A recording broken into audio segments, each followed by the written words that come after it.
Halo, selamat siang teman-teman dan Bapak dosen juga. Terima kasih atas kesempatan dan waktu yang telah diberikan kepada kelompok kami. Nah, di mana kami akan mempresentasikan hasil proyek yang sudah kami kerjakan. Nah, perkenalkan kami dari kelompok 5. Kami akan membahas tentang algoritma a priori di mana dengan judul Market Basket Analysis.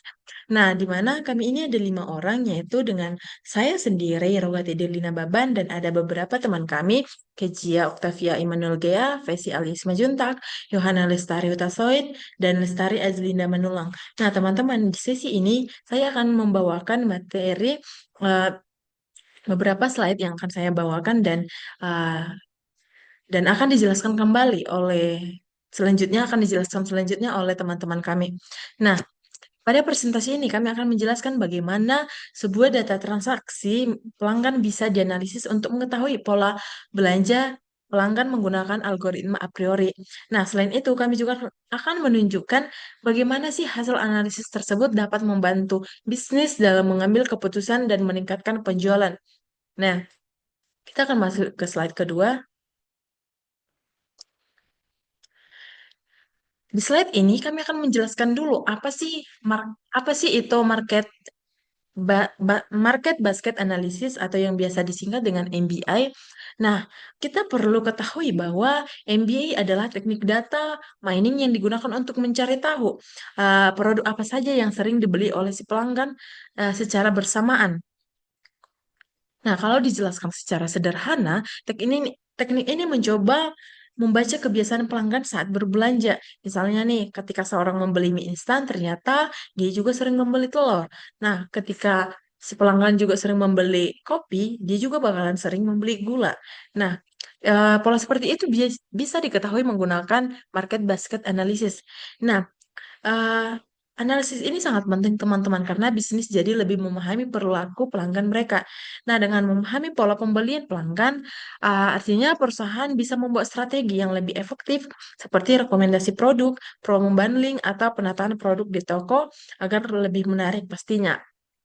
Nah, kita masuk ke slide yang ketiga, yaitu manfaat MBI untuk bisnis. Nah, di dalam MBI ada banyak sekali manfaatnya di dunia bisnis, yang biasanya lebih diutamakan adalah retail dan e-commerce. Nah, manfaat yang pertama adalah membantu memahami preferensi pelanggan. Jadi, bisnis bisa mengetahui produk apa yang paling sering dibeli dan produk apa aja sih yang sering dibeli secara bersamaan. Dan manfaat kedua yaitu membantu memberikan rekomendasi produk. Misalnya, ketika kita belanja online, lalu muncul tulisan sering dibeli bersama. Nah, itu salah satu penerapan India, teman-teman. Kemudian, MBA juga membantu dalam penataan produk di toko. Selanjutnya, MBA juga membantu perusahaan mengambil keputusan berdasarkan data nyata, bukan hanya perakiraan saja. Terus, bisa kita simpulkan bahwa MBA itu adalah membantu bisnis meningkatkan penjualan sekaligus meningkatkan pengalaman si pelanggan. Nah, slide keempat, kita akan masuk uh, yaitu alur proyek MBI dengan a priori. Nah, pada proyek ini ada beberapa tahapan utama yang kami lakukan dari tahap awal sampai akhir. Tahap pertama adalah import data dan library yang dibutuhkan. Tahap kedua, processing atau pembersihan data supaya data lebih rapi dan siap digunakan. Yang ketiga adalah one hot encoding, yaitu mengubah data transaksi menjadi bentuk biner atau true and false. Setelah itu, tahap keempat adalah menjalankan algoritma a priori untuk mencari kombinasi produk yang sering muncul bersama. Dan pastinya tahap terakhir adalah membuat interpretasi dari aturan asosiasi yang ditemukan supaya hasilnya bisa digunakan sebagai insight bisnis. Nah, pastinya semua tahapan ini penting teman-teman karena saling berhubungan untuk menghasilkan analisis yang baik dan akurat. Selanjutnya akan dibahas oleh teman kami. Halo teman-teman semua, saya Kezia. Di sini saya akan menjelaskan langkah-langkah yang kami lakukan dalam menganalisis data market basket analysis. Pada tahap awal, kami mengimpor beberapa library penting yang digunakan dalam proyek ini. Library pertama adalah Pandas. Library ini digunakan untuk membaca dan mengolah data dalam bentuk tabel ataupun data frame.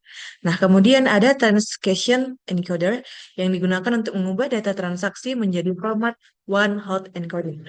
Lalu ada fungsi a priori dan execution rules dari library MLX10 yang digunakan untuk mencari frequent item sets atau aturan asosiasi. Jadi library-library ini sangat membantu dalam proses pengolahan dan analisis data. Nah, selanjutnya, pada langkah ini kami membaca file CSIF yang berisi data transaksi pelanggan. Dataset yang kami gunakan ini memiliki sekitar 7.501 transaksi pelanggan. Nah, setiap barisnya menunjukkan satu transaksi pelanggan, sedangkan setiap kolomnya menunjukkan produk apa saja yang dibeli dalam transaksi tersebut. Karena data transaksi masih mentah, maka data ini perlu diproses lagi supaya nantinya bisa dianalisis menggunakan metode yang kami pilih, yaitu metode algoritma a priori. Tahap ini penting karena kualitas data sangat mempengaruhi hasil analisis kita nanti. Selanjutnya, processing data. Sebelum data dianalisis, tentunya data tersebut perlu dibersihkan dulu dari cache-nya. Pada tahap processing ini, kami menghapus data kosong atau data yang tidak diperlukan. Kemudian semua data diubah menjadi format string supaya data-datanya itu seragam dan lebih mudah diproses oleh sistem. Kemudian setelah data dibersihkan, hasil akhirnya berupa list transaksi yang sudah rapi dan siap digunakan untuk proses encoding. Nah, tahap pre-processing ini sangat penting karena kalau data masih berantakan, hasil analisisnya bisa menjadi kurang akurat. Selanjutnya, ada tahapan one hot encoding. Nah, pada tahap ini kami menggunakan transaction encoder untuk melakukan one hot encoding. Nah, tujuan dari proses ini adalah mengubah data transaksi menjadi format true dan false. Nah, kalau suatu produk dibeli, maka nilainya true. Nah, sedangkan kalau produk tersebut tidak dibeli, maka nilainya false.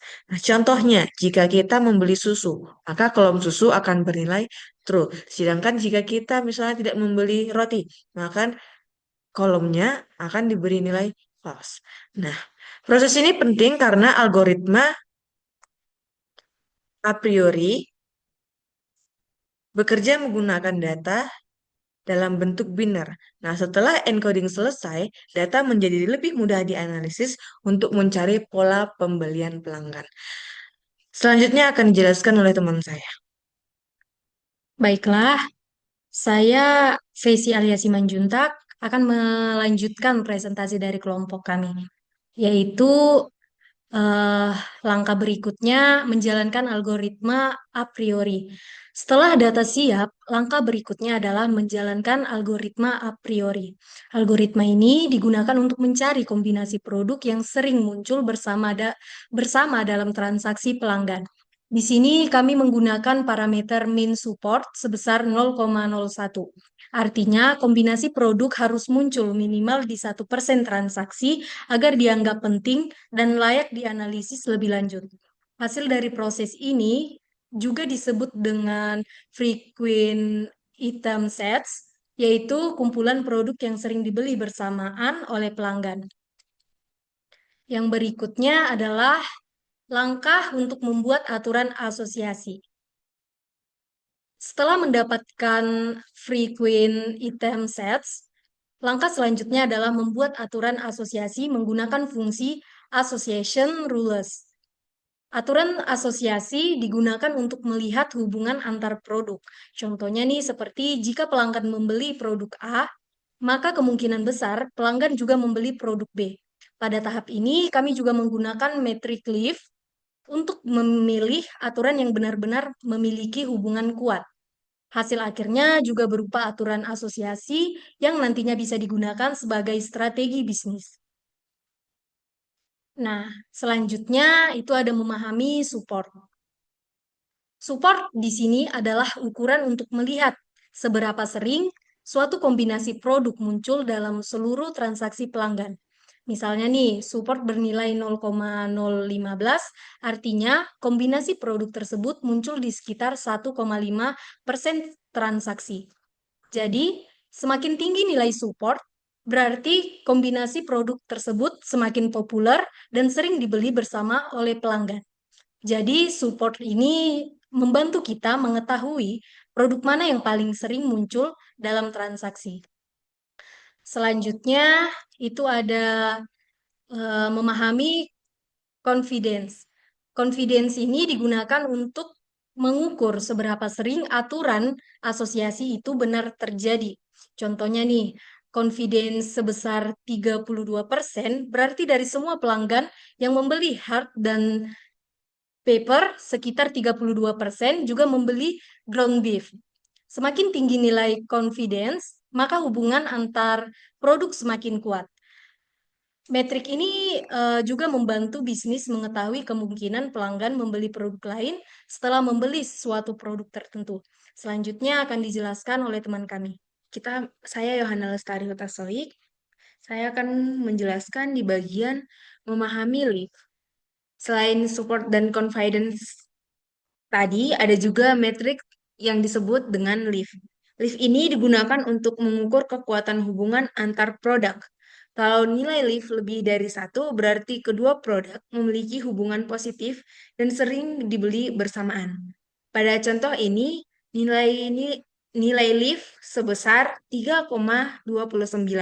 Ini menunjukkan bahwa pelanggan yang membeli herb dan pepper memiliki kemungkinan 3,29 kali lebih besar membeli ground beef dibandingkan pembelian biasa. Semakin tinggi nilai lift, maka hubungan antar produk juga semakin kuat. Kemudian kita masuk ke contoh output aturan terkuat. Dari hasil analisis yang kami lakukan,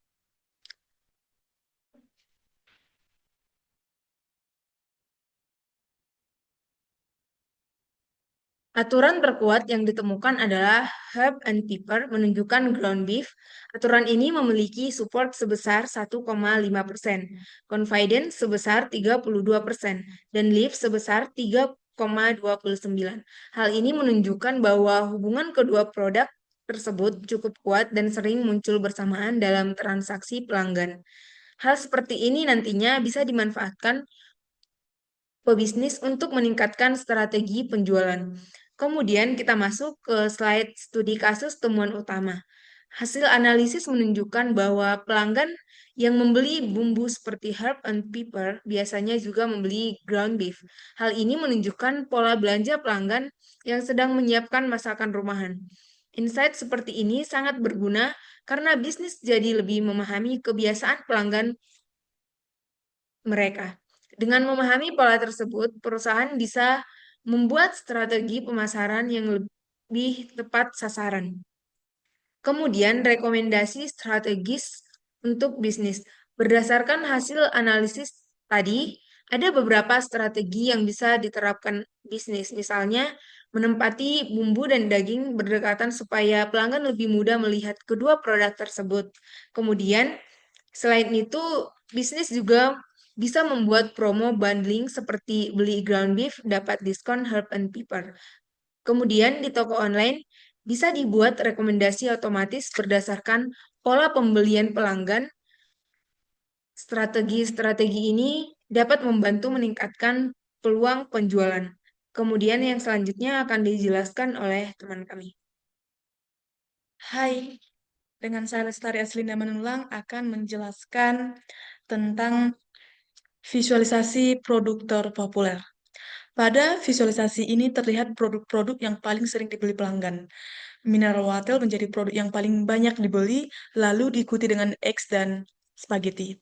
Visualisasi seperti ini membantu bisnis mengetahui produk utama yang paling sering muncul dalam transaksi pelanggan. Dengan begitu, perusahaan bisa lebih fokus pada produk yang paling diminati pelanggan. Pada visualisasi support, confidence, and lift, visualisasi hubungan antara metrik membantu kita memahami aturan asosiasi dengan lebih mudah. Misalnya, melalui scatter plot, kita bisa melihat hubungan antara support dan confidence, sedangkan ukuran titik menunjukkan nilai lift. Semakin besar titiknya berarti hubungan antara produk semakin kuat. Visualisasi seperti ini membantu analisis menjadi lebih mudah dipahami secara visual. Kita masuk ke evaluasi dan kesimpulan. Dari hasil analisis yang dilakukan, algoritma a priori berhasil menemukan pola pembelian penting dari transaksi pelanggan.